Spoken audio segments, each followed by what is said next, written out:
to a Skylark. By Percy Bysshe Shelley.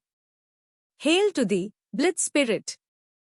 Bird thou never wert, that from heaven, or near it, pourest thy full heart in profuse strains of unpremeditated art. Higher still and higher, from the earth thou springest, like a cloud of fire. The blue deep thou wingest, and singing still dost soar, and soaring ever singest. In the golden lightning of the sunken sun, o'er which clouds are brightening, thou dost float and run, like an unbodied joy whose race is just begun. The pale purple even melts around thy flight, like a star of heaven, in the broad delight.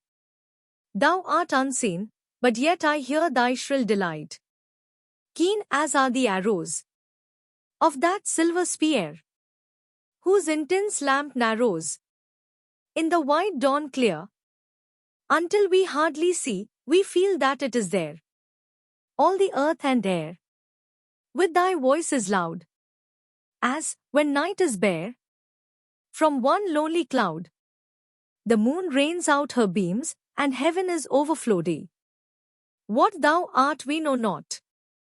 What is most like thee?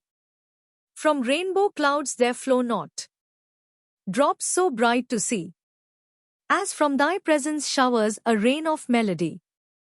Like a poet hidden in the light of thought, singing hymns unbidden, till the world is wrought to sympathy with hopes and fears it heeded not. Like a high-born maiden in a palace tower, soothing her love-laden soul in secret hour, with music sweet as love, which overflows her bower. Like a glowworm golden in a dell of dew, scattering unbeholden its aerial hue among the flowers and grass which screen it from the view. Like a rose embowered in its own green leaves, by warm winds deflowered, till the scent it gives makes faint with too much sweet those heavy-winged thieves. Sound of vernal showers on the twinkling grass, rain awakened flowers, all that ever was, joyous and clear and fresh, thy music doth surpass. Teach us, sprite or bird, what sweet thoughts are thine. I have never heard praise of love or wine that panted forth a flood of rapture so divine.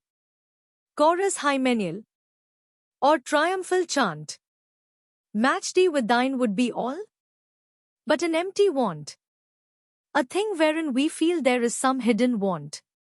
What objects are the fountains of thy happy strain? What fields, or waves, or mountains? What shapes of sky or plain? What love of thine own kind?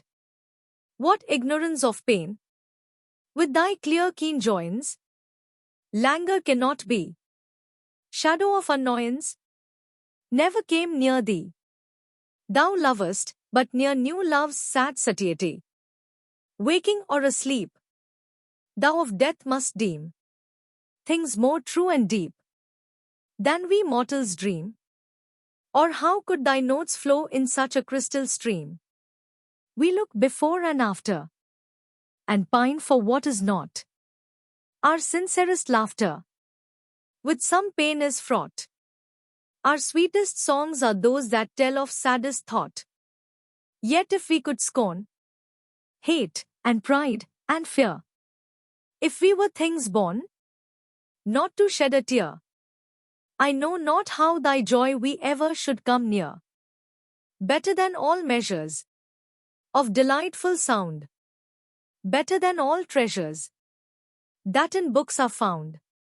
Thy skill to poet were, thou scorner of the ground. Teach me half the gladness that thy brain must know.